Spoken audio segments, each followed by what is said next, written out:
Les économies africaines peuvent devenir des acteurs majeurs des chaînes d'approvisionnement mondiales si elles arrivent à exploiter leurs vastes ressources en matériaux qui sont nécessaires au secteur à forte intensité technologique et tirer profit de leur propre marché de consommation en expansion. Le continent doit renforcer ses industries émergentes afin de relever les défis de l'heure. Nous avons choisi quand même le thème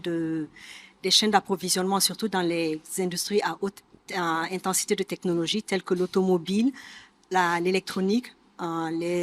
l'énergie renouvelable et puis les dispositifs médicaux. Et les défis auxquels on peut faire face pour que cette transformation se passe en Afrique, c'est l'accès à la connaissance, c'est l'accès à la technologie et c'est l'accès au financement. Donc ce sont ces différents défis qu'on essaie de voir quels sont les politiques que les continents, les pays africains, les gouvernements africains et les entreprises africaines peuvent mettre en place pour atténuer ces défis. La conférence des Nations Unies sur le commerce et le développement souligne l'importance des partenariats pour rendre opérationnelle la zone de libre-échange continentale africaine afin de favoriser efficacement le commerce intra-africain. L'exportation intra-africaine est à hauteur de 14% par exemple des exportations globales de l'Afrique, donc on peut dire que c'est à une petite échelle. On se dit avec la mise en œuvre de la zone de libre-échange intercontinentale qui a été adoptée en 2018 et qui a été ratifiée par la plupart des pays